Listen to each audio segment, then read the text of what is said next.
Bonsoir mes très chères dames, cette vidéo est réservée uniquement pour les femmes comme toujours.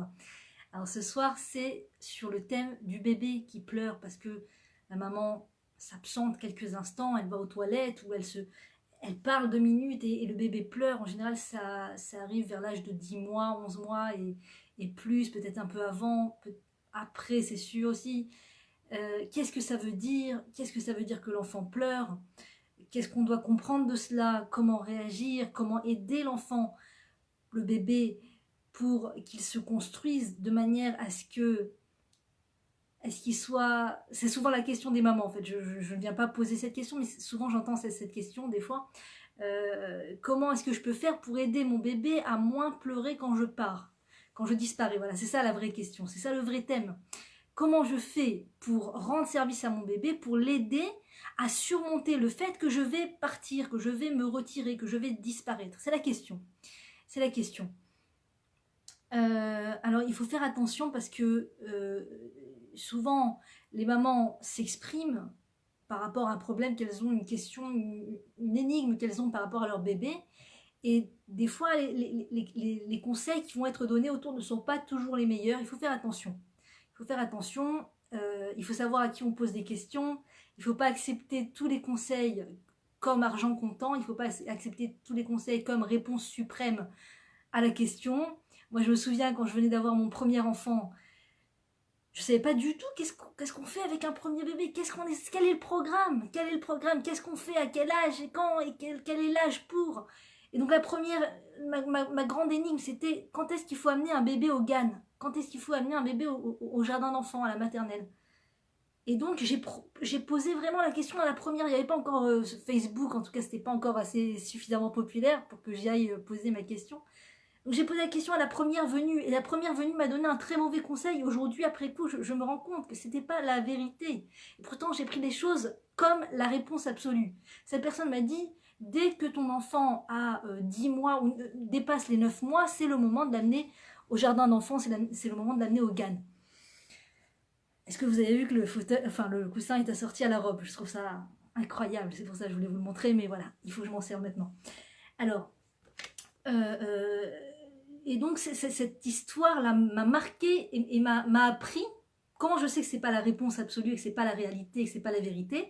C'est qu'après, Dieu merci, Dieu m'a permis d'accéder à des cours d'éducation avec des rabbaniotes, des rabbinimes qui sont experts sur le sujet, qui sont experts sur l'enfance, qui ont la crainte du ciel. C'est très important d'avoir la crainte du ciel parce qu'il y a beaucoup de conseillers, de conseillères, de thérapeutes, hommes, femmes, etc., de pédagogues, de machins, chacun avec son diplôme, chacun avec ça.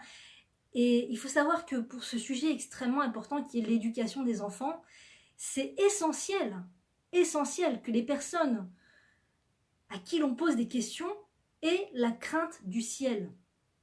C'est-à-dire quoi la crainte du ciel? Ça veut dire que ils cherchent à donner la réponse la plus en accord avec le regard de la Torah. C'est très important. C'est très important parce que des fois, il y a toutes sortes il y a des tonnes et des tonnes et des tonnes de techniques éducatives, de philosophie éducative. Et il y en a qui vont carrément dans le sens inverse de faire du bien aux enfants. D'après ce que la Torah nous enseigne, d'après ce que les enseignants en éducation nous enseignent, il y a des thérapies, des styles d'éducation qui vont contre le bien-être de l'enfant, d'accord, qui prônent d'autres valeurs. La valeur du bien-être instantané de la maman, la valeur du bien-être instantané la mode, il y a une mode de maman super, comment dire, bien dans leur basket, qui vont déployer une grande carrière, et donc il y a toutes sortes de philosophies en fonction de ça. Le principal, c'est que tu sois entière avec toi-même, peu importe combien de temps tu le laisses au GAN, peu importe. Et qu'est-ce que le Créateur attend de nous? C'est complètement différent, ça va dans un sens complètement différent. Parce que quand le Créateur nous envoie un enfant, c'est pour qu'on s'en occupe. C'est justement pour qu'on mette de côté son ego, son égocentrisme, ses pulsions premières, ses volontés premières, et qu'on puisse s'occuper de cet enfant. Et moi, ce qui me fait mal quand je me souviens de cette histoire où j'avais posé la question quand est-ce qu'il faut mettre un enfant au GAN, on m'a dit à 11 mois ou 10 mois, je sais plus c'était quoi la réponse, 9 mois je crois. Ce qui me fait mal aujourd'hui au cœur, c'est qu'à l'époque,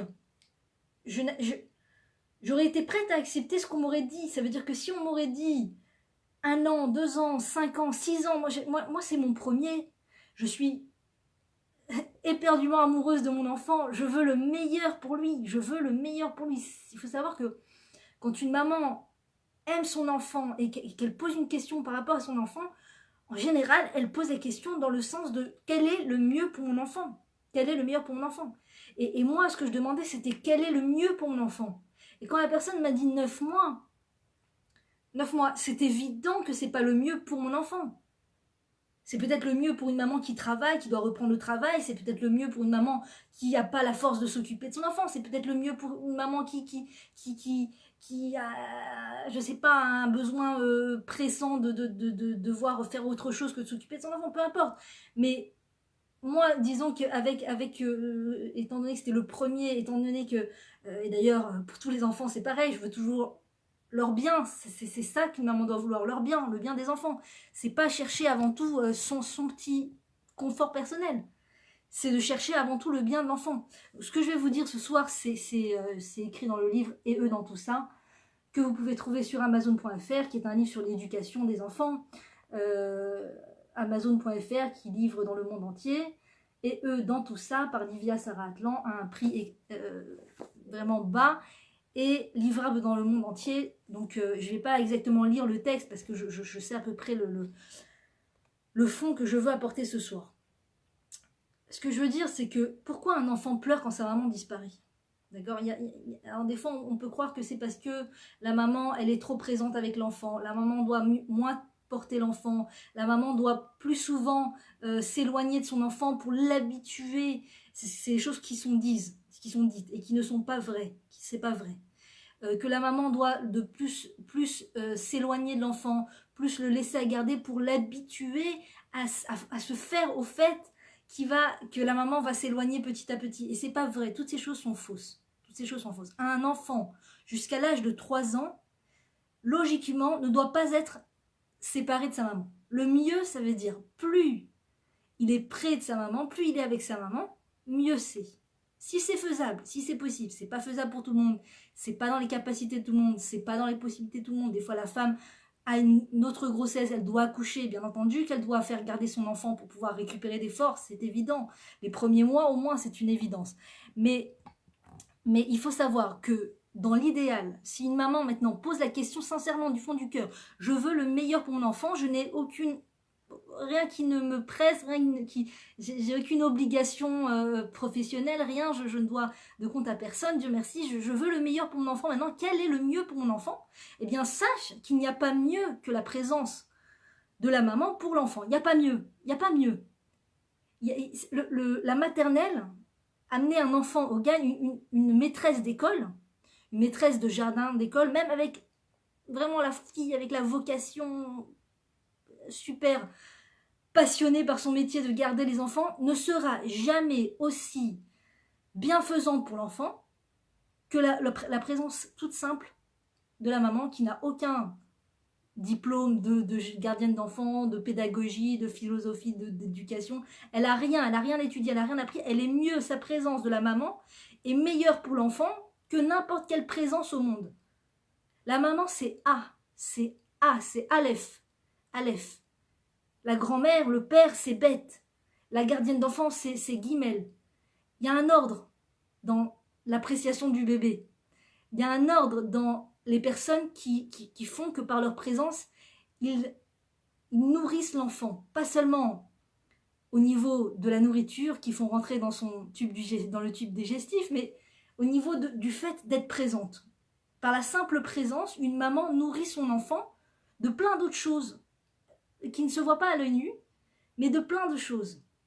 De tranquillité, de sérénité. Vous savez ce que c'est la sérénité d'un bébé dont la maman est là? Elle plie le linge, elle fait les chaussettes, elle fait la vaisselle, elle parle au téléphone. Un bébé qui est petit, dans son âge petit, qui peut observer maman, qui n'est pas coupé de la présence de maman, que quand il va dormir, c'est le visage de maman qu'il voit avant de dormir, ou de papa si papa l'a aidé à s'endormir, mais en tout cas maman est dans la maison, et qui se lève le matin, qui ouvre les yeux, et qui elle voit papa, elle voit maman. Maman, c'est le plus important. Si maman ne peut pas, ça peut être papa. Mais c'est papa, c'est maman. D'accord? Et si le papa n'est pas là, il y a pas de problème. Il n'y a pas de problème. Vous savez, la rabbinite d'Inarap avec qui j'étudie l'éducation et sur qui sont basées pas mal de choses que j'ai écrites dans ce livre et plein d'autres enseignements que j'essaye de faire passer, a pendant peut-être 20 ans été chez elle sans son mari. Parce que son mari était à l'armée. Il rentrait chez lui une fois toutes les 3 semaines. Un Shabbat, toutes les 3 semaines, le mari de la rabbinite d'Inarab rentrait chez lui pour voir ses enfants. Donc le papa n'était presque pas présent. C'est la maman qui s'en est occupée uniquement. Et les résultats, Dieu merci, sont extraordinaires. Pour dire que si le papa n'est pas là, si le papa n'est pas présent, c'est pas la fin du monde, c'est pas catastrophique. Le plus important, c'est la maman. Le plus important, c'est la présence de maman. Donc quand le petit bébé d'amour qui va dormir ou qui ouvre les yeux et qui voit maman à chaque fois, on le sort du lit, il est avec maman, il est là. Maman, elle fait des choses, elle remue la casserole, elle fait des bruits, elle fait des choses, mais maman est là. Vous savez ce que c'est pour un bébé d'être avec sa maman? Et vous savez ce que c'est pour un bébé, pour un enfant d'être coupé de sa maman? Vous savez ce que c'est de se réveiller de la sieste? Il a pris l'habitude d'être chez lui, dans son lit, de voir le visage de sa maman, il se réveille de la sieste et qui voit une étrangère? Une voix étrangère, une présence étrangère, une odeur étrangère, c'est pas maman. C'est peut-être une gardienne d'enfant extraordinaire. Et encore, faut-il tomber sur les bonnes gardiennes d'enfants parce que il y a de tout partout, hein, il y a des fous partout. On a entendu suffisamment d'histoires pour comprendre de quoi il s'agit. Il y a des fous partout. Malheureusement, que Dieu nous aide à toujours mettre nos enfants chez les meilleures personnes, avec un cœur chaleureux, un cœur vraiment aimant, d'amour. Il faut vraiment, vraiment bien se renseigner. Et ne pas laisser comme ça ses enfants entre les mains de gens où on n'est même pas sûr qui c'est, qu'est-ce que c'est. Bon, que Dieu nous aide. Et donc, il n'y a pas mieux que la maman. Il n'y a pas mieux que la présence de maman. Il n'y a pas mieux. L'enfant jusqu'à l'âge de 3 ans, si on peut le garder idéalement, c'est l'idéal. C'est le mieux. C'est le mieux. Encore une fois, il ne faut pas culpabiliser si ça n'a pas été le cas. Il ne faut pas culpabiliser si on n'a pas eu le choix. Il ne faut pas culpabiliser. Mais si une maman maintenant, voilà, j'ai vu à plusieurs reprises dans des posts que des mamans posent la question sincèrement. Je suis attachée à mon enfant est attaché à moi, il pleure dès que je m'éloigne. Que faire pour lui rendre service? Que faire pour l'aider?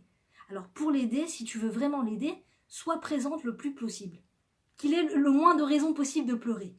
Moins un enfant a des raisons de pleurer, dans l'âge de 0 à 3 ans, c'est vraiment, vraiment l'âge crucial pour sa construction de toute la vie entière. Et de 0 à 5 ans, c'est aussi un âge très, très important. Et de 0 à 10 ans aussi, c'est très important. Mais voilà, 0 à 3 ans, c'est vraiment la période cruciale.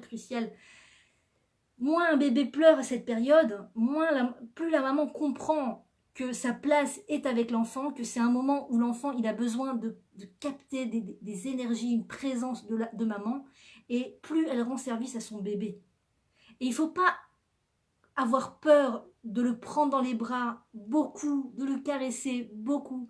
Il ne faut pas trop prendre au sérieux c'est ce genre de conseils quand on dit ne le prends pas trop dans les bras, tu vas l'habituer. Ne va pas le prendre la nuit quand il pleure, tu vas l'habituer. Tout ça, c'est des mythes. Tout ça, il faut pas écouter. Il faut écouter son intuition de maman. Il faut écouter. Et des fois, on est perdu parce qu'il y a tellement de conseils que même l'intuition, on n'arrive même plus à être à l'écoute de l'intuition. Mais qu'est-ce qui est vrai? On me dit ça, qu'est-ce qui est vrai? Alors, la vérité, je ne détiens pas la vérité dans le sens où je n'ai pas inventé la vérité, je la détiens de mes maîtres, de qui j'ai étudié, et c'est la vérité, c'est les enseignements de nos maîtres Chazal, de la Torah.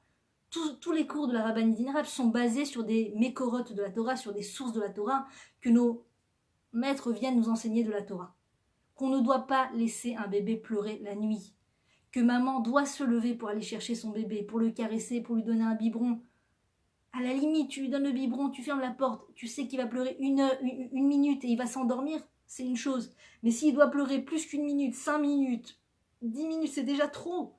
C'est déjà trop. Il ne faut pas laisser un bébé pleurer comme ça. Et il faut savoir que cet âge-là où on pose le bébé, on va aux toilettes et il pleure, ou on veut sortir 2 minutes, on le laisse à papa, on sort, il nous a vu sortir, il hurle, c'est une période, ça ne veut pas dire que des fois les mamans traduisent ça en le fait que c'est le moment où il va falloir l'amener au GAN, il va falloir qu'il se sociabilise, qu'il s'habitue à la distance avec maman. C'est le contraire inverse. Ça veut dire que c'est la période où il est le moins prêt à se défaire de maman. Il est le moins construit intérieurement, de 0 à 3 ans, il est le moins construit intérieurement pour s'éloigner de maman. Et chaque éloignement va lui coûter au niveau de ses émotions. C'est des émotions il faut être à l'écoute. D'accord? Quand un bébé hurle, c'est pas anodin. D'accord? Quand un bébé hurle à gorge déployée, c'est pas une chose anodine, c'est pas rien. Donc si la maman peut faire quelque chose pour l'enfant, si elle peut être avec l'enfant, si elle peut rester avec lui, elle lui rend le plus grand service. Ça, il faut savoir. Si une femme maintenant a la capacité de le faire, a la disponibilité pour le faire, et qu'elle veut vraiment le meilleur pour son enfant, alors qu'elle sache que c'est ça le meilleur. Qu'elle sache que c'est ça la meilleure chose à faire. La meilleure chose à faire.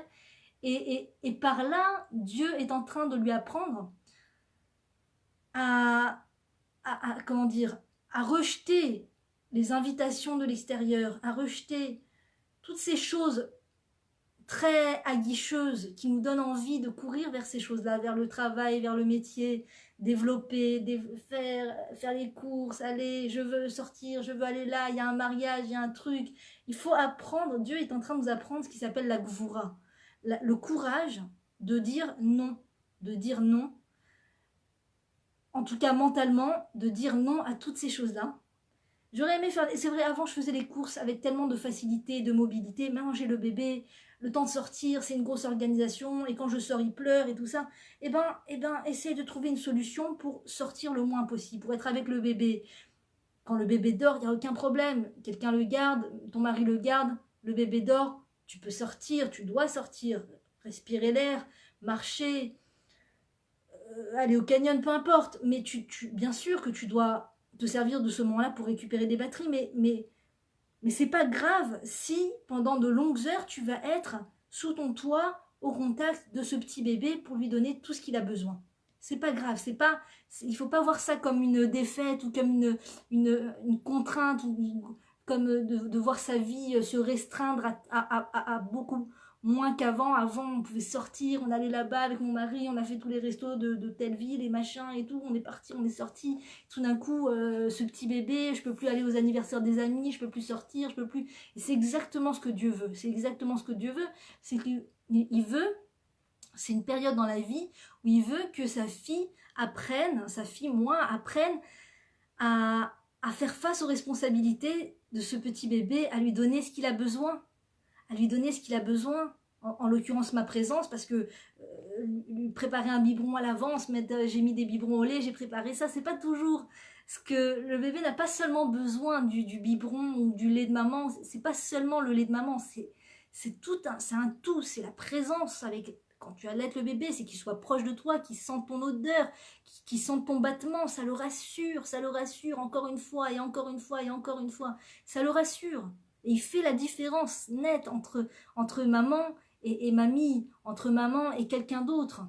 D'accord? Il ne sait pas si c'est mamie, papy, le père, le mère, il ne sait pas. Et ce qu'il sait, c'est que ce n'est pas maman.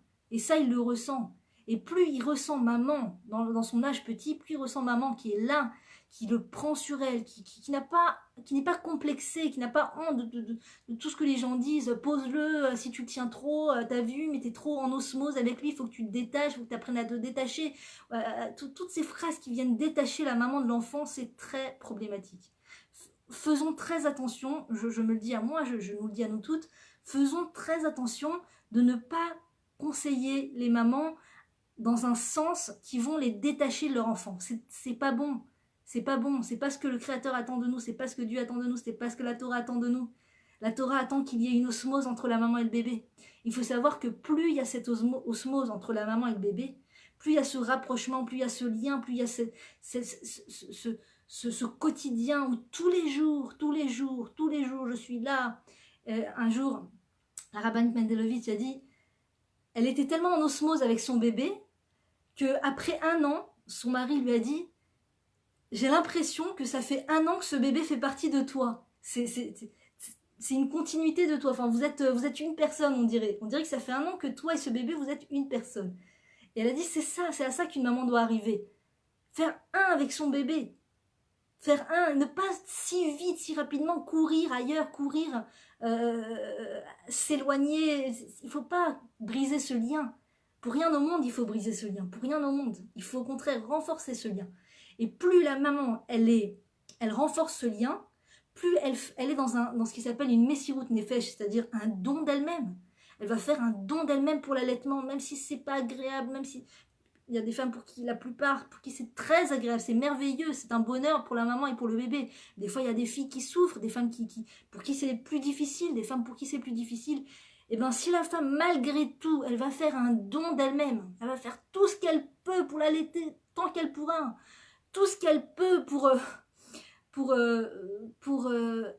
être avec le bébé, malgré les sacrifices que ça demande, malgré que on va énerver le patron en lui disant je suis désolée, je vais prendre encore un peu de vacances, je suis désolée, je vais pas revenir finalement travailler si vite. Quoi? Mais vous m'aviez dit, vous m'aviez promis, et votre projet, et ça, et je vous préviens, vous aurez pas votre place après si vous venez pas, toutes ces trucs qui font peur là. Il faut se renforcer en émouna, il faut se renforcer en force, en la croyance en Dieu, que si ma parnassa elle doit arriver, elle va arriver, les revenus ils vont venir, ils vont passer par mon mari, il n'y a pas de problème.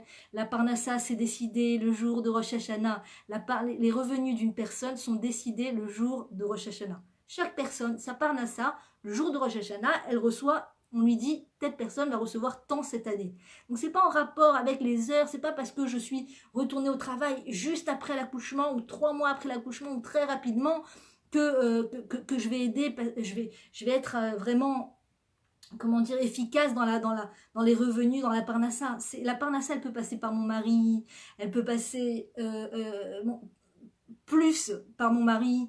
Si mon mari il avait une telle parnassa et que je me dis, si je vais pas travailler maintenant, comment on va faire pour compléter cette parnassa? La parnassa de ton mari, elle peut augmenter. Hachem, il peut tout faire. Hachem, il peut tout faire. Et la vérité, c'est qu'Hachem, il préfère que tu t'occupes de ton enfant. Il préfère qu'on s'occupe de notre enfant, sincèrement. Et il nous donne. Il ne faut pas avoir peur du patron qui fait comment dire, si tu viens pas, après tu n'auras pas ton poste. Et ben, pseuder. Si vous ne me recevez pas après, ben, on trouvera autre chose. Faut pas s'inquiéter, faut pas trop s'inquiéter. Pas trop s'inquiéter des choses extérieures. Il faut faire un zoom sur ce bébé qui a besoin de moi et lui donner tout ce qu'on peut, tant qu'on peut. Et plus on va dans ce sens, plus on lui rend service. Plus on va dans le sens d'écouter tous ces conseils, ces mauvais conseils de prendre tes distances avec le bébé, ne t'accroche pas trop à lui, prends la distance, mets-le dans un GAN le plus tôt possible pour qu'il puisse se sociabiliser. Ça aussi, c'est un grand mythe. L'enfant ne se sociabilise pas. L'enfant ne se sociabilise pas. Il n'a pas besoin de se sociabiliser. Il a besoin de maman. C'est tout ce qu'il a besoin. Et plus un enfant est au contact de maman, plus il a les batteries, plus il prend ses forces pour, dans l'avenir, avoir les capacités de se sociabiliser quand le moment sera venu. Mais si on le pousse à se sociabiliser avant l'heure, eh ben, quand vraiment il devrait être sociable avec les gens, il ne sera pas sociable. Il ne sera pas sociable. Parce qu'il aura cette phobie des gens autour de lui, ça lui rappellera la distance avec maman quand il a été séparé de maman. Il y a plein de gens comme ça qui ont peur de la foule, qui ont peur des gens, qui ont peur, qui n'aiment pas aller dans des endroits où il y a trop de monde. C'est très souvent lié au fait que ces personnes ont été trop tôt mises dans des structures avec plein d'enfants, avec une étrangère qui s'occupe d'eux, et maman n'est pas là, des fois de longues heures malheureusement. On ne sociabilise pas du tout l'enfant entre 0 et 3 ans. Il n'y a aucun... C'est-à-dire que tous les bénéfices qu'un enfant doit recevoir, il les reçoit de prime abord avec maman. Même si c'est une maternelle de l'élite, de la crème, la maternelle la plus chère au monde, avec des jouets en or massif, avec des activités toutes les demi-minutes, avec des enseignantes extraordinaires, les meilleures enseignantes de tout le pays. Tout ça, tout le top du top du top de la crèche, etc., n'arrive pas à la cheville d'une simple maman qui n'a rien fait de spécial, qui n'a fait aucune activité à son enfant, qui n'a peut-être même pas acheté de jouets à son enfant. Vous savez qu'à l'époque, toujours ma belle-mère me raconte, tu sais qu'à l'époque, on jouait avec du papier journal, Tu sais qu'à l'époque, on nous faisait des poupées avec une serviette, ou tu sais qu'à l'époque, il n'y avait même pas de jouets, même, eh ben c'est pas grave, même sans jouet, un bébé est plus épanoui auprès de sa maman qu'avec toute la meilleure technologie au monde, toutes les meilleures crèches au monde, tout ce que tu veux, tout ce que tu veux. Il n'y a rien qui arrive à la cheville de la présence de maman, rien. Ni la sociabilisation, ni rien. Un bébé ou un enfant jusqu'à 3 ans, etc., quand tu l'amènes au parc, des fois les mamans les amènent au parc, d'accord, on garde nos enfants et on amène notre enfant au parc, et tout d'un coup notre enfant va se mettre à jouer avec des petits enfants, et à prendre des jouets, et à jouer, et à rigoler avec les autres enfants, et la maman se dit, il est épanoui avec les autres enfants, il est content avec les autres enfants, peut-être c'est le moment de l'amener au GAN, peut-être c'est le moment de l'envoyer au GAN, mais en vérité, pourquoi est-ce que l'enfant est content, pourquoi est-ce qu'il est bien dans sa peau? Parce que maman est juste derrière. Mais quand maman s'en va, c'est une toute autre histoire. Il faut combler un grand manque, une grosse lacune émotionnelle avant déjà de pouvoir se mettre à jouer en oubliant que maman vient de partir. Ça prend un moment d'adaptation, un long moment. Et les enfants, vous savez, qui sont en crèche, sécrètent des produits chimiques, même les enfants qui vont à l'école, sécrètent des produits chimiques, qui est un produit qui est sécrété quand la personne se sent en danger. Quand elle est sur le qui-vive et qu'elle se sent en danger, qu'elle sent qu'elle doit se battre pour sa vie, elle va sécréter un certain produit chimique intérieur dans son corps. Eh bien, le bébé, l'enfant, c'est ce qu'il va sécréter pendant toutes les heures où il est à la maternelle. Les chercheurs ont fait cette découverte incroyable, et que ce produit chimique termine d'être sécrété quand l'enfant remet les pieds à la maison. Et ça lui prend un certain moment avant de faire baisser la tension. Donc c'est pas facile et simple d'envoyer son enfant à l'école. On lui rend pas service en l'amenant à la crèche comme ça très tôt. L'idéal c'est 0 à 3 ans à la maison avec maman, si c'est faisable, si c'est possible. Pas de culpabilité si c'est pas le cas. Chacune apprend à un moment dans sa vie l'idéal, et il y en a c'est pour le premier déjà elles entendent cette vérité. Il y en a c'est pour le troisième, il y en a c'est pour le cinquième. Il y en a, c'est pour leurs petits-enfants, pour donner des conseils à leurs enfants, pour leurs petits-enfants. Voilà, mais c'est une chose qu'il faut savoir. C'est une chose qu'il faut savoir, parce que tout le reste du monde ne va pas dans ce sens, tout le reste du monde va dans le sens inverse. Donc il faut connaître ces choses-là. Et il ne faut pas voir le fait que le bébé pleure quand je m'éloigne de lui comme une contrainte. C'est la plus belle preuve d'amour. C'est la plus belle preuve d'amour. Nous, on est là à la recherche des likes et des big cœurs et des machins, et je t'aime et je t'adore et tout sur Internet, et des vues et des trucs et tout. Mais est-ce qu'il y a une plus belle preuve d'amour qu'une personne, qu'un bébé qui pleure quand je m'éloigne? C'est la plus belle preuve d'amour au monde. Que mon bébé pleure quand je ferme la porte et qu'il ne me voit plus. Que mon bébé hurle aux larmes parce que je viens de changer de pièce, parce que je viens d'aller aux toilettes et j'ai fermé la porte. C'est la plus belle preuve d'amour. C'est le bébé qui est en train de témoigner, maman, je ne peux pas vivre sans toi. Tu es mon oxygène. De la même manière, je ne peux pas arrêter de respirer, je ne peux pas arrêter de te voir.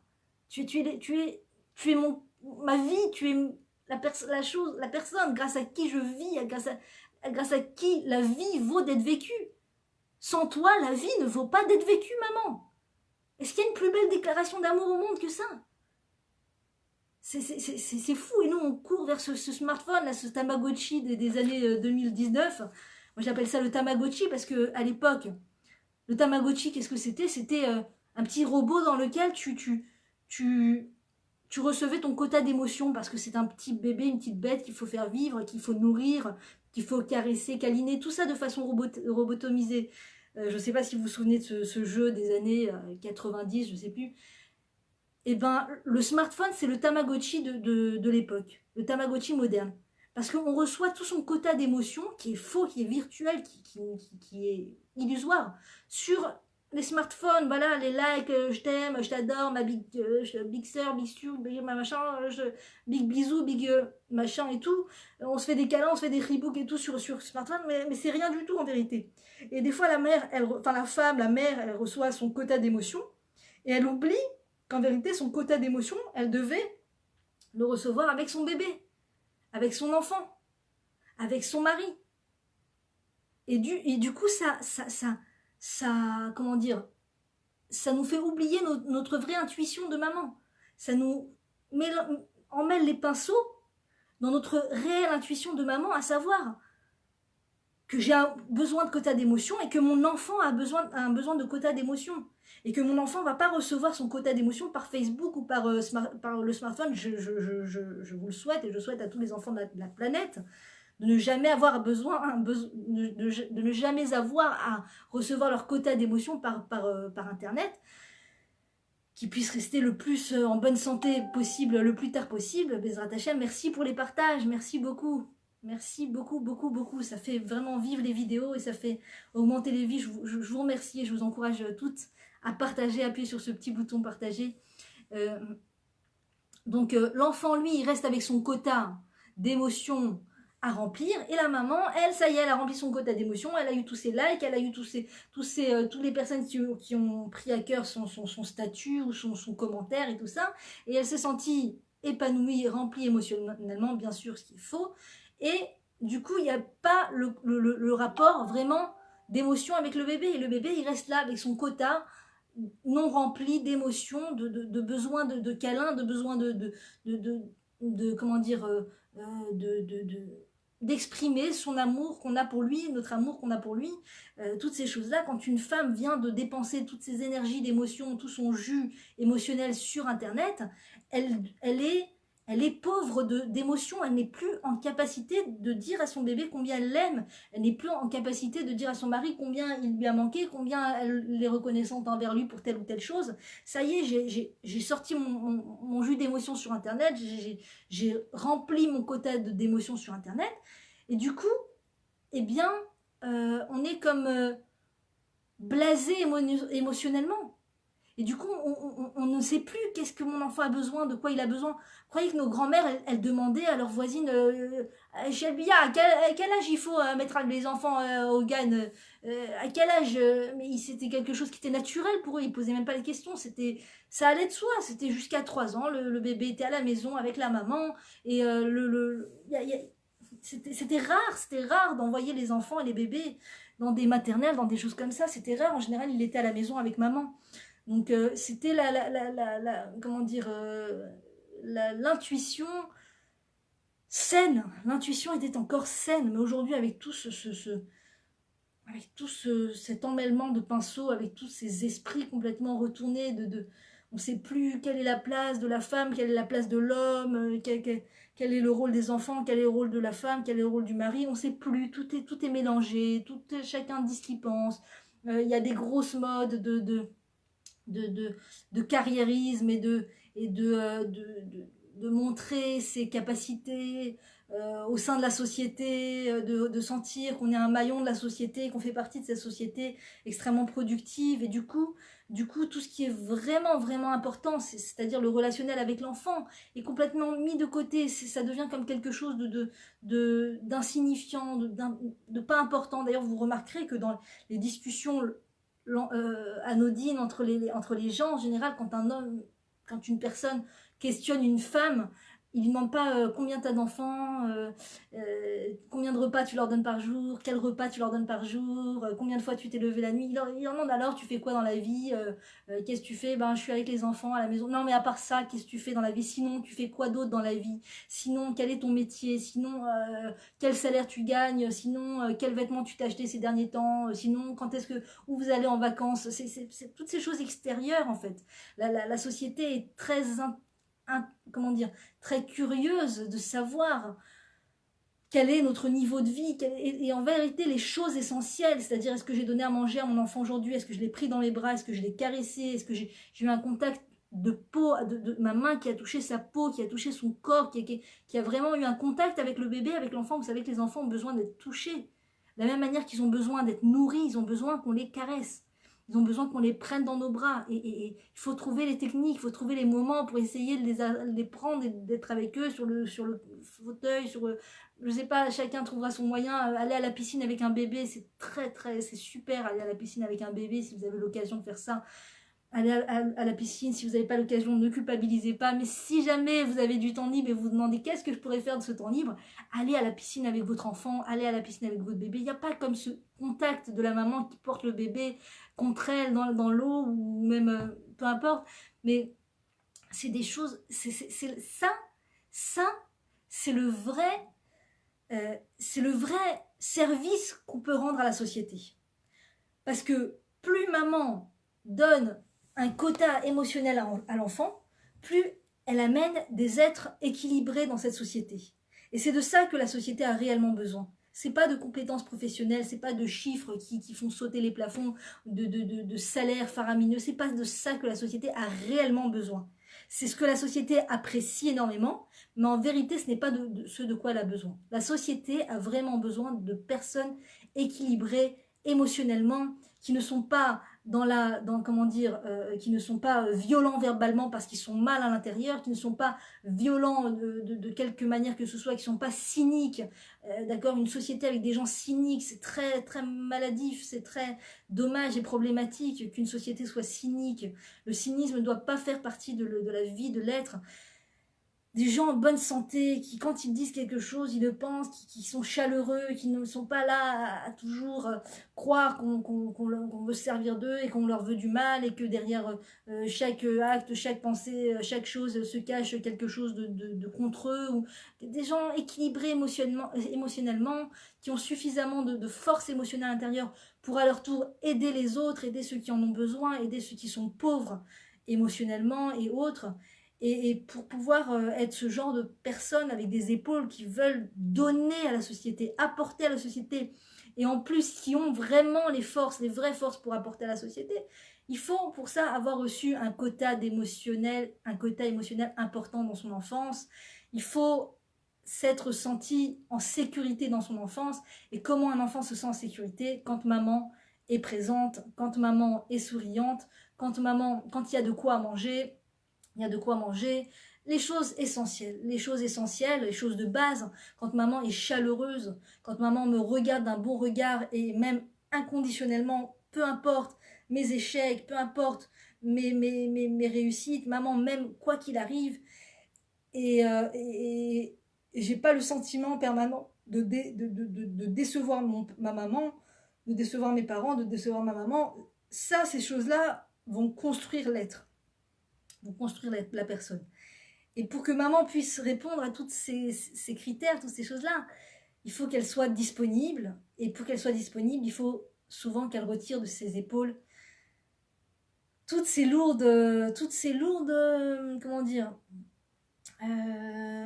toutes ces choses que la société a voulu lui mettre sur les épaules, en lui faisant croire que c'était son rôle d'aller travailler, que c'était son rôle de développer sa carrière, que c'était son rôle d'avoir un titre ou un diplôme intéressant, ou de s'occuper ou d'ouvrir un bureau. Peu importe toutes les choses et tous les mythes, toutes les choses que la société adule, c'est en vérité,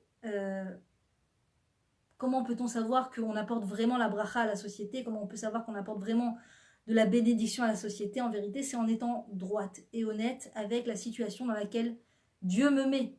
Dieu me donne des enfants. Le plus honnête et le plus droit, c'est que je sois présente pour eux. C'est que je sois là avec eux. C'est que je leur donne ce qu'ils aient besoin. Et donner ce qu'un enfant a besoin, c'est pas un jour, c'est pas 2 jours, c'est tous les jours de sa vie. C'est tous les jours de sa vie. Il y a un sage qui pose la question dans le Talmud et qui dit quelle est la chose la plus importante de toute la Torah? Alors il y a un sage qui répond, c'est Ve'ahavta l'erecha kamocha, tu aimeras ton prochain comme toi-même. Un autre sage qui dit Ve'dan kol adam lekafsru, tu jugeras tout un chacun favorablement. Et il y a un sage qui dit c'est le fait d'amener comment dire, au sanctuaire, d'amener comment dire,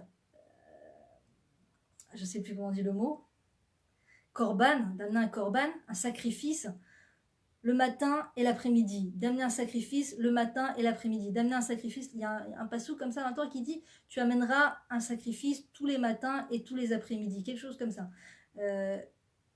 Et donc le sage qui a posé la question a dit c'est ce passouk, c'est cette phrase-là qui est la plus importante de toute la Torah. Pourquoi? Parce que d'amener un sacrifice tous les matins et tous les après-midi, ça demande une force de de tenir dans la longueur, de tenir dans le temps, d'être endurant. C'est pas de une fois faire quelque chose d'incroyable. Une fois, on a fait un anniversaire pour notre enfant, quelque chose d'exceptionnel. On a fait une déco dans la chambre des enfants, quelque chose d'exceptionnel. Toutes des choses grandioses comme ça, extérieures. Je sais pas, on a fait ça, on a acheté des habits de dernier cri aux enfants. Tout ça, c'est des choses comment dire, de temps en temps, c'est des choses une fois de temps en temps, une fois par an, une fois ça, on fait quelque chose de grand, on fait quelque chose d'incroyable.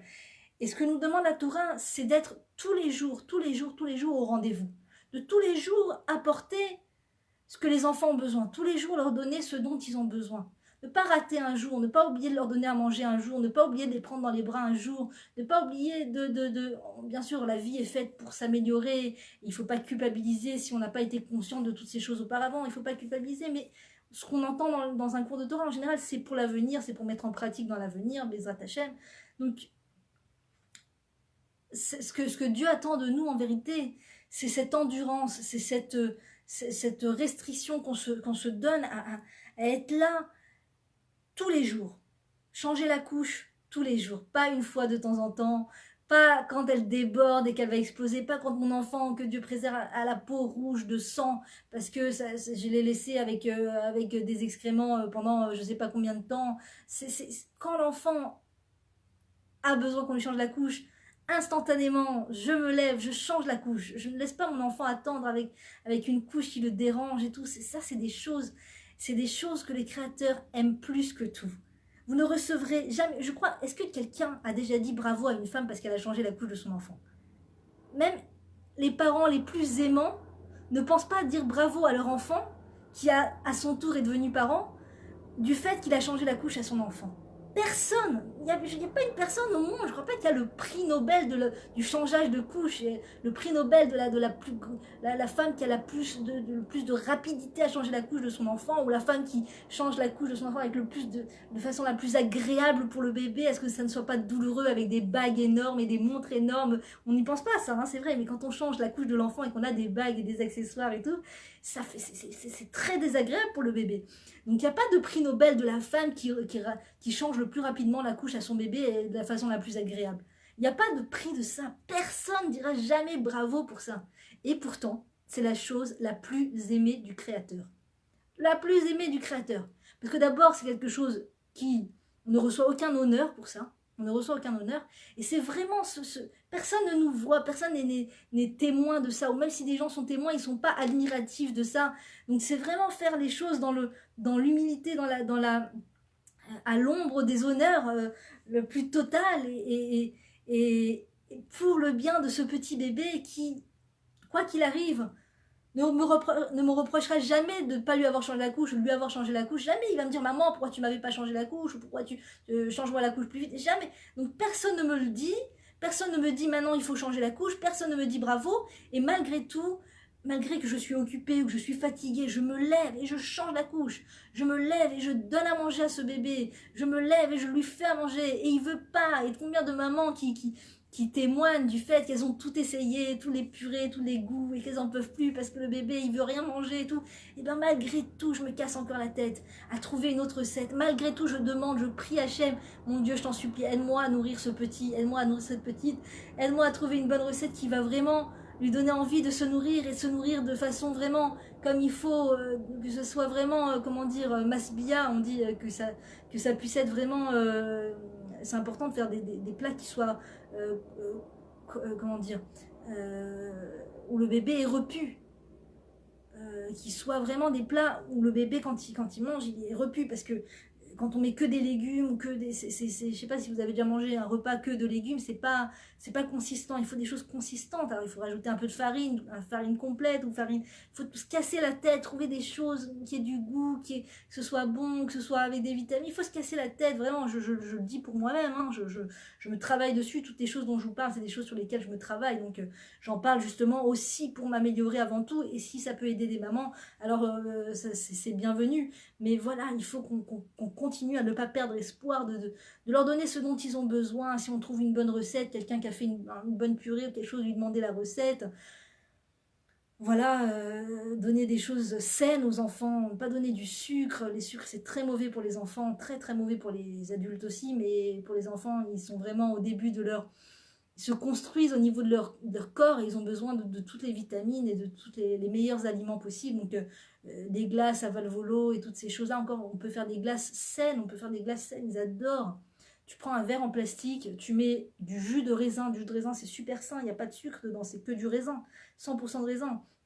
Tu mets du jus de raisin, tu mets un petit bâtonnet ou une fourchette en plastique dont tu casses les pics de la fourchette, tu mets le bâtonnet dans le verre en plastique, tu mets au frigidaire et après, je sais pas, 1 heure, 2 heures, un jour, c'est prêt, tu sors, l'enfant il adore, ils adorent les glaces au jus de raisin, les glaces, tu peux mettre des fruits, tu peux mettre, je sais pas, toutes sortes de choses, du jus d'orange pressé, ils adorent et pourtant ça c'est sain.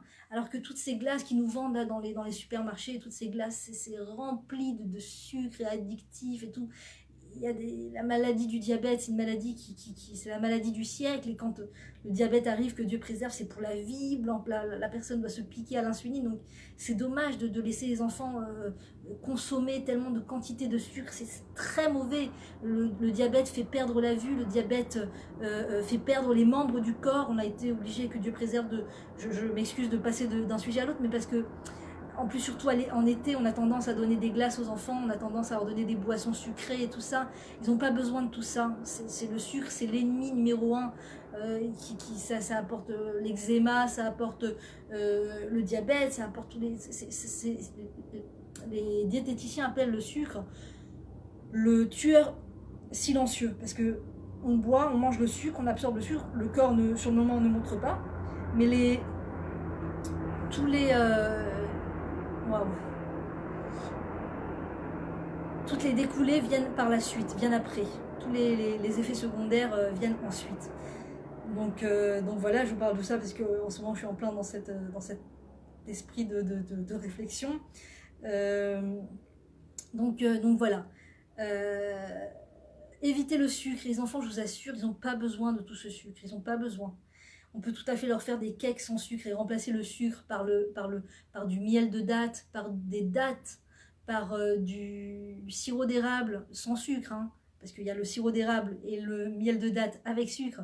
C'est pas du tout un cours de diététique, encore que si ça peut servir aux parents, avec plaisir, mais c'est pour nos enfants, c'est pour dire que on peut pas indéfiniment les laisser consommer toute cette junk food très très mauvaise pour la santé. Donc il y a plein de techniques pour leur faire des choses, des alternatives mais saines. D'accord, je suis sûre qu'il y a plein de conseils sur internet, j'ai pas besoin d'être la 10 000e qui vient et donner les conseils de comment manger sans sucre. Mais pour l'avoir testé, c'est important de tenir. Si le papa veut donner du sucre de temps en temps, ça sert à rien de se disputer avec lui ou de le reprendre sur ça.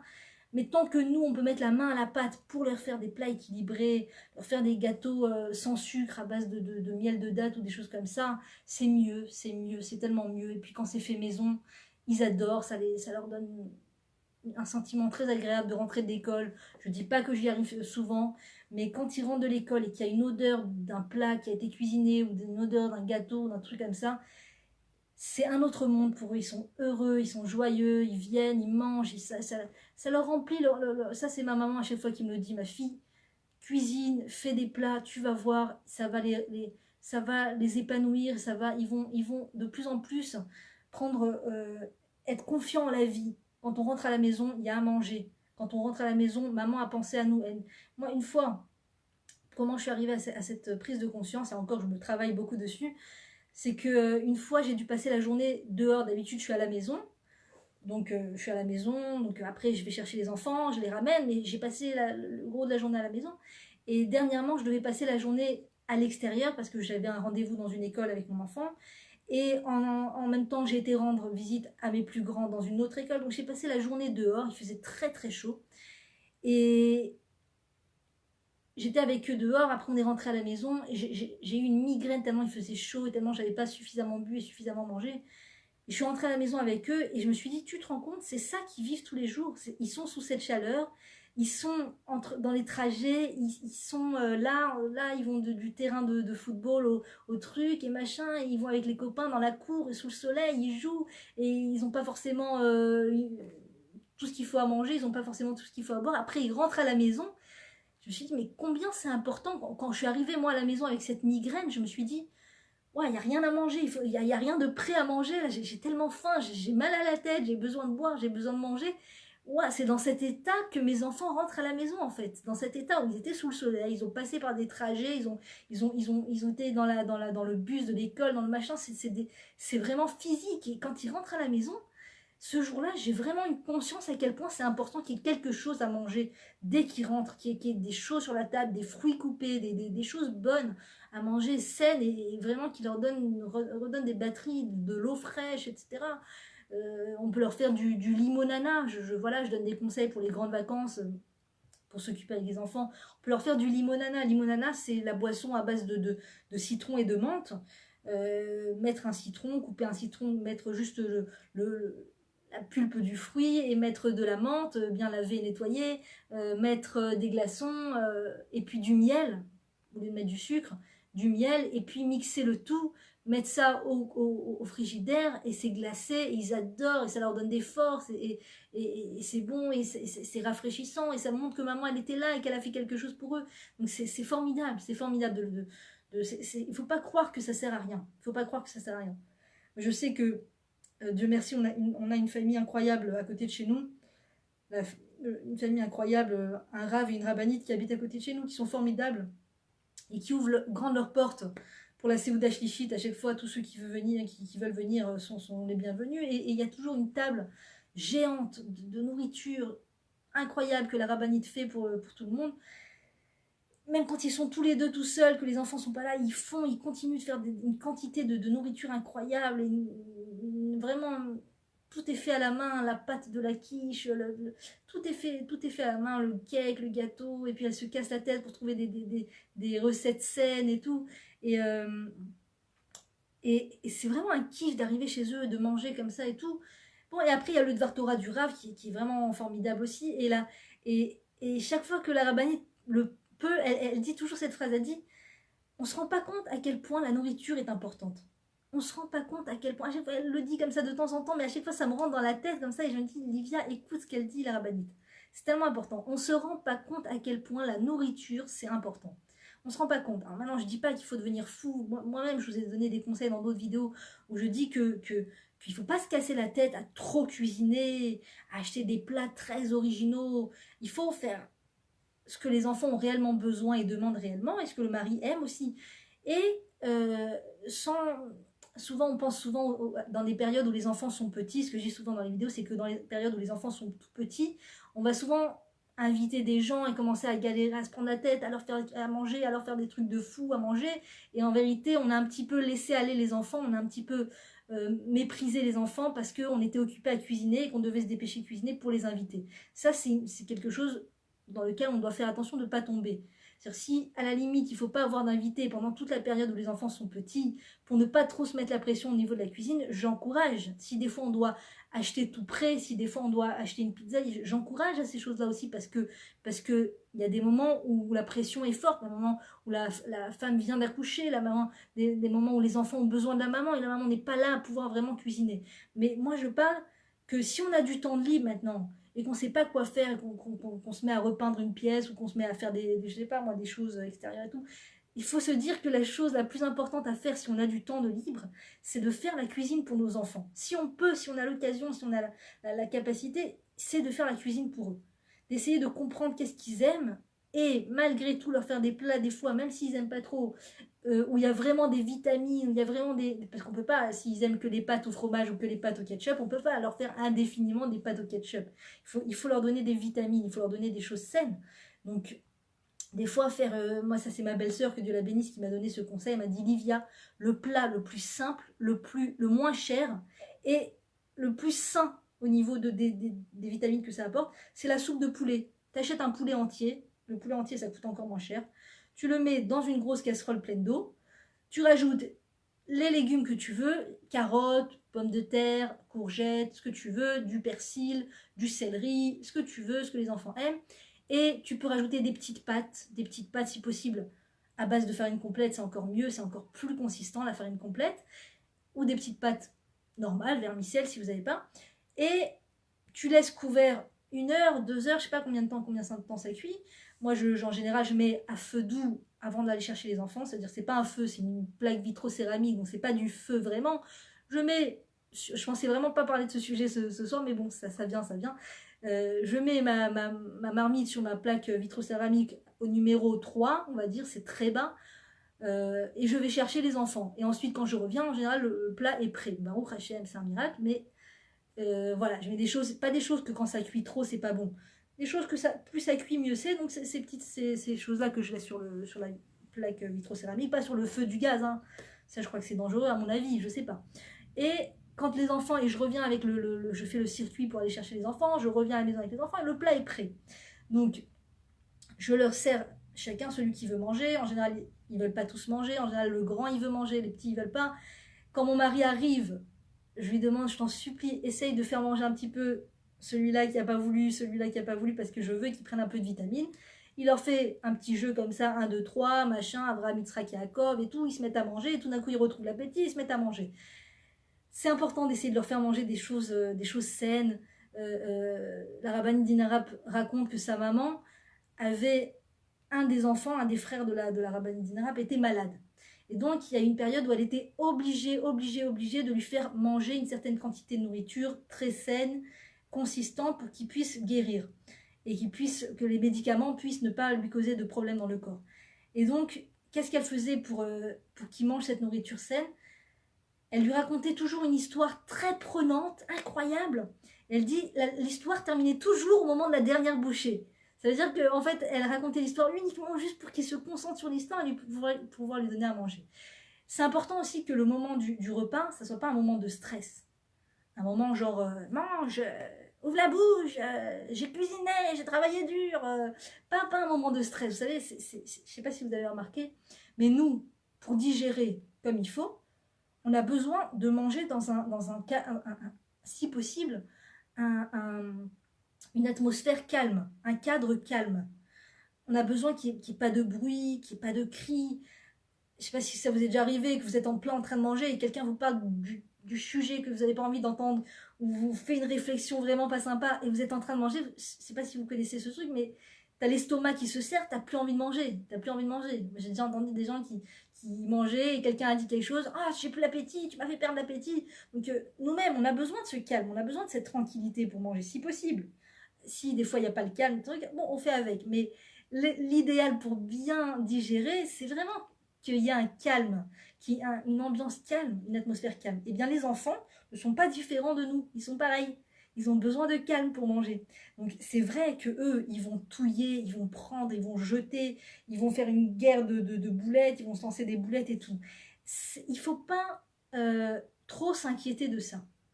Il ne faut pas trop s'inquiéter de ça, et je me le dis à moi en première, parce que moi-même, je travaille aussi dessus.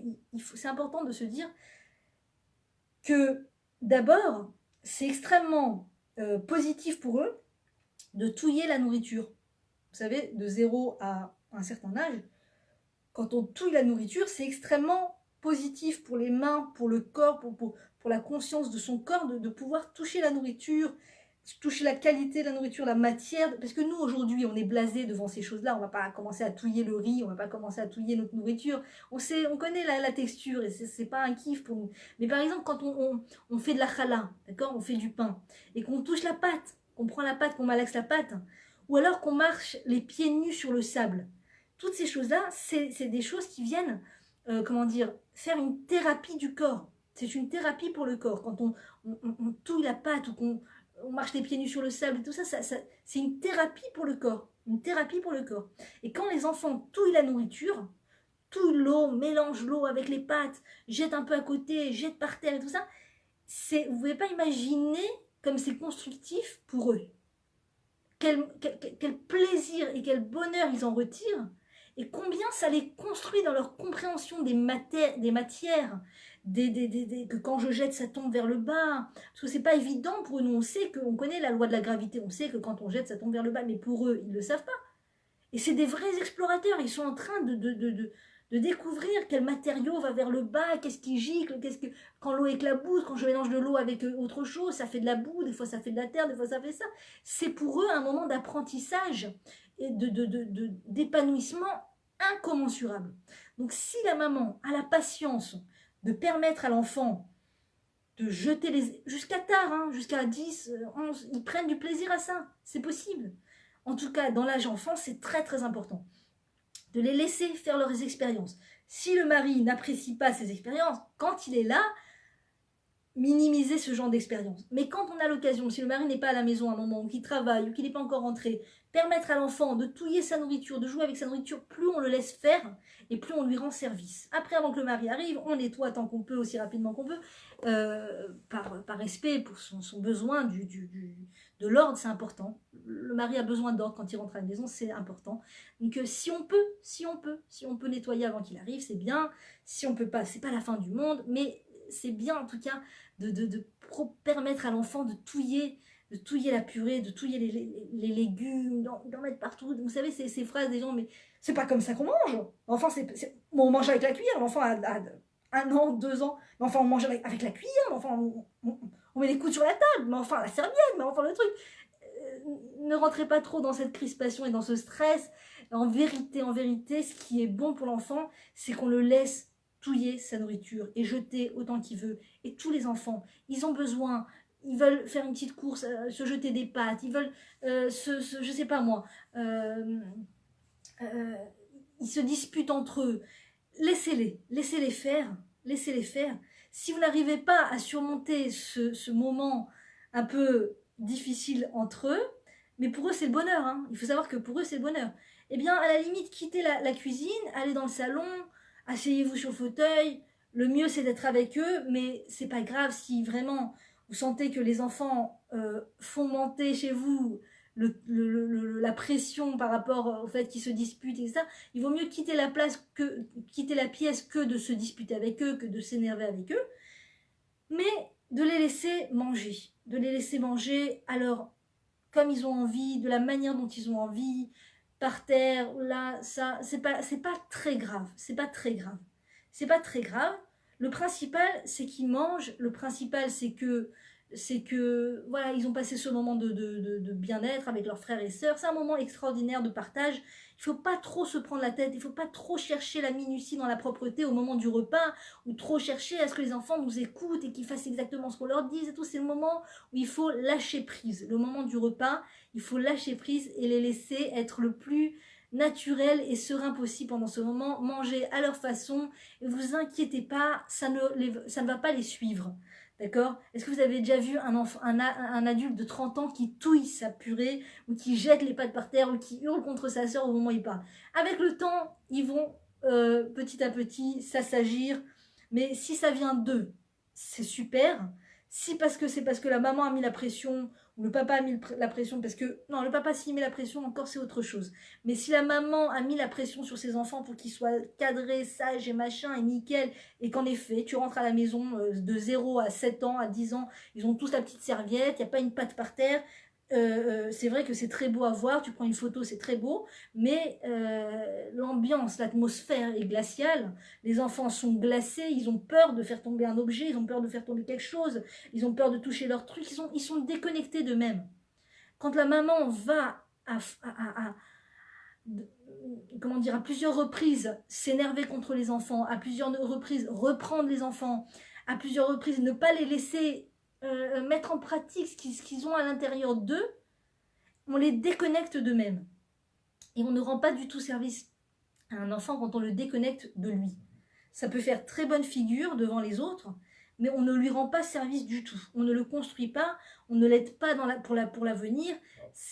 Un adulte qui a été déconnecté de lui-même dans l'enfance, c'est un adulte qui ne sait pas qui il est, qui a tout le temps besoin du conseil des autres, qui a tout le temps besoin d'être entouré avec les autres, qui a tout le temps besoin des autres pour se sentir vivre, parce que lui-même s'est abandonné de l'intérieur, lui-même ne sait pas ce qu'il vaut, et ça crée des problèmes, ça crée des complications dans l'âge adulte. C'est dommage, on peut les laisser vraiment remplir leur batterie de confiance en eux dès l'âge petit, en les laissant manger à leur façon, jouer avec la nourriture, voilà, c'est rien de grave. Après, ils vont jouer, ils vont faire la douche, chacun avec son ordre de choses. Et pendant ce temps, on aura tout le loisir de nettoyer, ou quand ils iront dormir, on se met une petite musique sympathique, comme dirait la rabbinite Yemima Mizrahi, des musiques qui donnent envie de faire le ménage, parce qu'il y a des musiques qui donnent envie de dormir, donc une musique qui donne envie de faire le ménage, ou un cours de Torah que tu kiffes, ou n'importe quoi, ce qui te fait kiffer, d'accord? Et tu peux faire le ménage en quelques instants. Ma belle-mère et ma belle-sœur et encore plein d'autres personnes m'ont dit, depuis que je ne l'ai pas encore acheté personnellement, donc c'est rien d'obligatoire, mais il paraît que ça, si vous avez un budget et que vous avez envie d'améliorer vos robots ménagers, on m'a dit que le Dyson, le dernier Dyson là, manuel comme ça, sans prise, est exceptionnel. Donc à la limite, si voilà, si c'est souvent chez vous la guerre des pâtes et tout ça, bah à la limite investir dans un Dyson et en quelques minutes, ma belle-mère m'a dit fini le balai, plus de balai, plus de pelle, à part le Shabbat, il n'y a plus de balai et plus de pelle toute la semaine parce que dès qu'il y a une poussière, dès qu'il y a un truc, le Dyson, d'accord, apparemment il est branché à sa batterie sur le mur et après on l'enlève comme ça, on le passe, il est très léger et on le remet. Elle m'a dit c'est le top. Donc voilà, si jamais vraiment vous êtes c'est important le ménage et tout, l'ordre et tout, c'est normal que c'est important.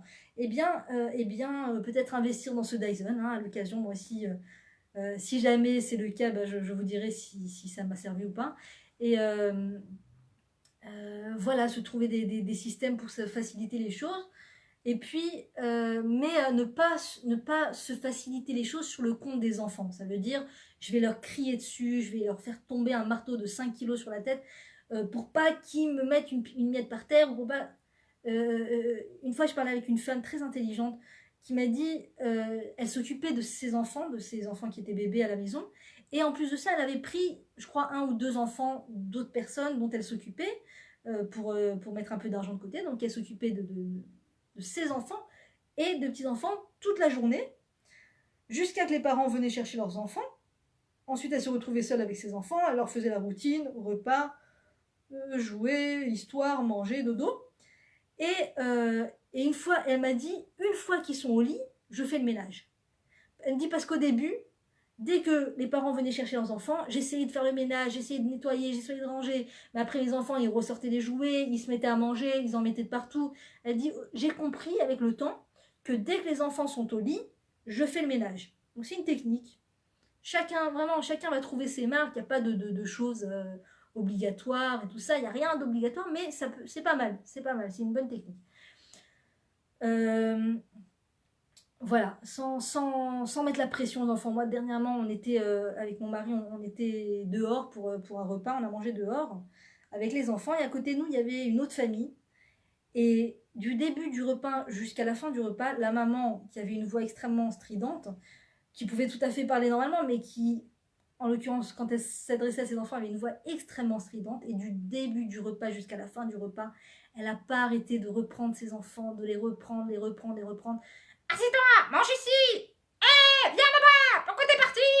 Les miettes, t'as fait des miettes. T'as fait tomber ton sandwich. Allez, assis-toi maintenant. Tu t'assois, tu manges, tu ne bouges pas jusqu'à... Bon, voilà, désolée pour le moment de stress. Mais alors, mon mari, sa bouchée était coincée là. Il n'arrivait même plus à manger, le pot. Son mari, n'en parlons pas. Je ne sais pas comment il faisait pour manger.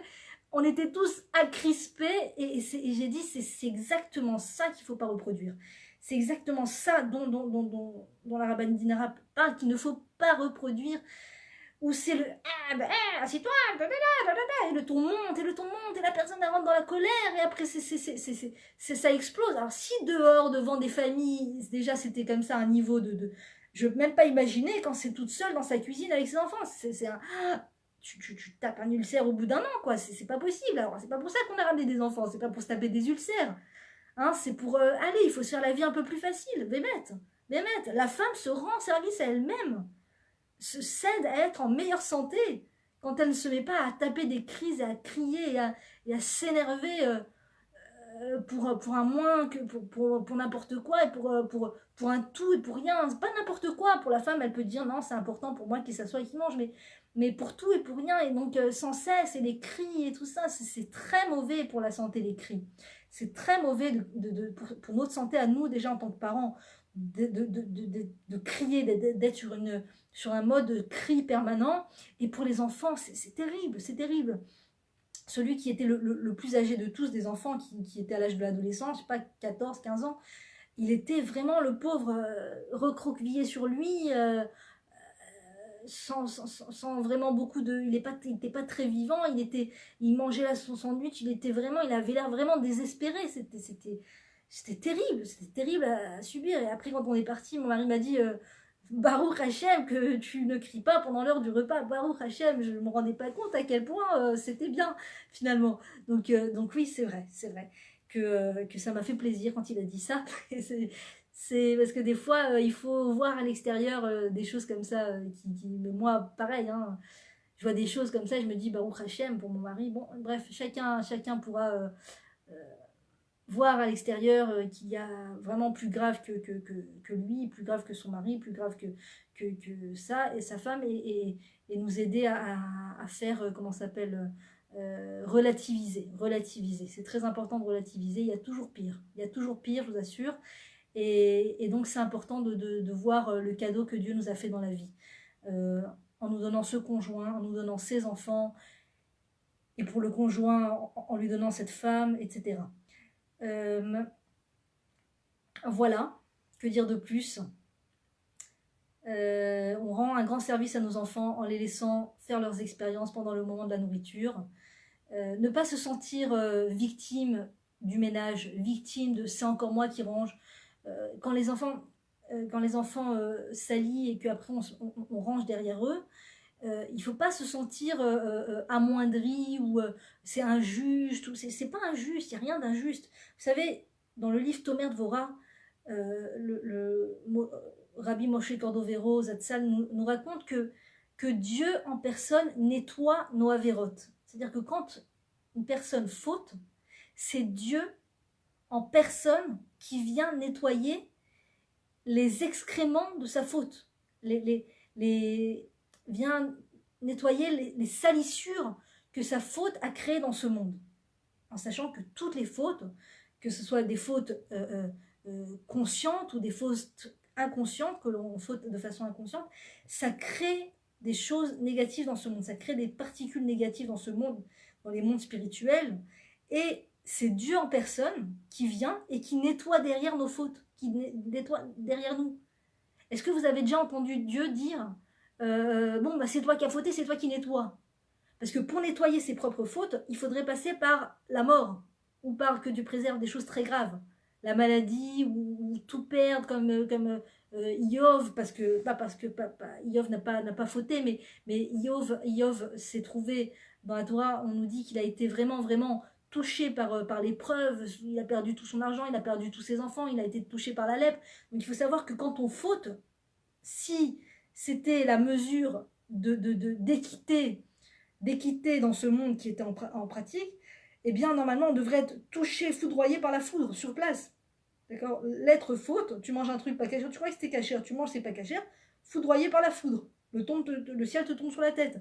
Et en l'occurrence, Dieu est tellement plein de miséricorde, Dieu est tellement plein de bonté pour ses enfants, pour ses créatures, qu'il subit la faute de toutes ces créatures. Il subit la faute, il vient derrière nous et il nettoie toutes les fautes. Il vient et quand on faute, on crée des anges du mal. Et ces anges du mal doivent être sustentés, ils doivent être nourris. Ils ont besoin d'être nourris. D'accord, c'est des choses très spirituelles, très profondes. Ils ont besoin d'être nourris pour pouvoir vivre. C'est Dieu lui-même qui vient et qui nourrit ces forces du mal jusqu'à que la personne ait fait tchouva et donc par sa tchouva puisse annuler ces anges du mal.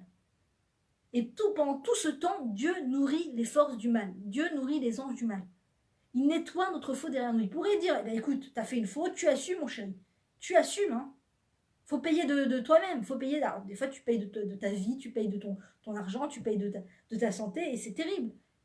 Et non, Dieu est patient avec nous, il nous laisse le temps et il nettoie derrière nous. Donc nous les mamans,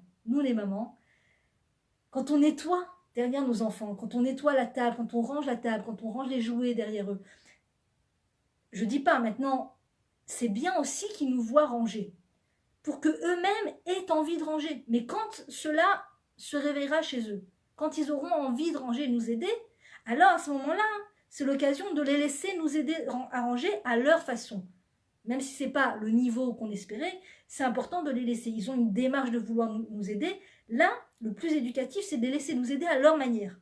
Même si après, quand ils vont dormir, je vais devoir faire des retouches, je vais devoir repasser l'aspirateur quand ils dorment. Parce que faire des retouches sur leur nettoyage qu'ils ont fait pour nous aider, c'est pas terrible. C'est pas terrible parce que ça leur donne le sentiment qu'ils ils arrivent pas au niveau de ce que maman attend et qu'ils ont déçu maman par leur action. Non, il faut bravo mon chéri, tu m'as aidé à ranger, merci mon amour, merci mon chéri, t'as fait la vaisselle et tout. Et après, quand il dort, je remets la vaisselle dans le lave-vaisselle sans qu'il sache, je range sans qu'il voit que j'ai refait. Et comme ça, lui, il a senti qu'il a participé. Mais ne pas se sentir comme une victime parce que je nettoie la table derrière eux, ou je range les jouets, ou je range leurs habits, ou je range ce qu'ils ont défait. Ne pas, des fois il y a une tendance du mauvais penchant dans la tête de la femme qui quand elle se penche pour ranger des jouets ou ranger des choses que les enfants, les manteaux qu'ils n'ont pas mis à leur place, des trucs. Alors des fois ce Yetzerara il lui dit quoi? C'est toi qui fais ça, mais c'est eux qu'on défait. Mais je comprends pas, mais pourquoi c'est toi qui ranges? C'est eux qu'on défait, je comprends pas. Mais il faut que tu leur apprennes une bonne fois pour toutes à participer, à mettre la main à la pâte. Donc ça, il faut lui dire, tais-toi le Yetzerara, d'accord? Le Créateur, c'est ce qu'il fait avec nous, il nous nettoie derrière nous. Moi, je fais comme le Créateur, je suis là, on est là pour ressembler au Créateur, donc le fait de nettoyer derrière nos enfants, ça réveille encore plus de rachamim dans le monde. Le Créateur, il dit, attends, si ma fille, elle range derrière ses enfants, alors, à plus forte raison, moi, je dois nettoyer les fautes de mes enfants, nettoyer les fautes de mes créatures. Donc ça envoie des étincelles de miséricorde dans le monde, quand la mère range derrière ses enfants. Encore une fois, si on range devant eux, c'est encore mieux, parce que là, ils voient qu'on range, et du coup, eux-mêmes peuvent être éveillés dans leur envie de ranger et de nous aider. Donc là, on leur donne la possibilité de participer. C'est vrai que c'est vrai qu'aussi aussi dans la technique de les laisser aller dormir pour une fois pour toutes bien rangées, il y a le fait qu'ils ne vont pas voir qu'il y a un effort qui est produit pour nettoyer et ranger. Donc ils n'apprennent pas vraiment en fait qu'ils peuvent nous aider. Mais voilà, chacun le fera à sa mesure, de la façon la plus éducative à son sens. C'est vraiment une recherche en permanence, mais important de se dire de ne pas péter un câble parce que sous prétexte que la maison est sans dessus-dessous et qu'on venait de la ranger et qu'ils ont ressali. Il ne faut pas... Vous savez, s'il faut à la limite se débarrasser de certaines choses dans la maison qui font du balagan à répétition, des fois, vous savez, quand il y a trop de choses dans la maison, trop de jouets, trop de cartes, trop je dis pas qu'il faut leur jeter leurs jouets qu'ils aiment le plus maintenant. Il y a des jouets comme ça qu'ils aiment le plus, vraiment qu'ils aiment beaucoup. Donc ceux-là, les garder à la limite. Et tous ceux qui font juste du désordre pour faire du désordre, toutes ces cartes, ces pions, les trucs, les dés, chaque fois, quand il y a trop de choses, des fois ça fait trop de balagan dans la maison. Donc à la limite, se débarrasser de ce trop-plein, laisser quelques petites choses dont ils jouent avec et tout, et il y aura moins déjà ça peut aider à ce qu'il y ait plus d'ordre à la maison, quand il y a moins de choses qui servent à rien comme ça dans la maison, des papiers, des feuilles, des cahiers, des stylos, plein de choses. C'est vrai que des fois la maison est mise sans dessus-dessous et c'est hors des forces de maman. Elle ne peut pas tous les jours ranger ce trop-plein. Donc il y a certaines choses à faire sortir de la maison des fois pour que ça aide mieux à ce qu'il y ait moins de désordre.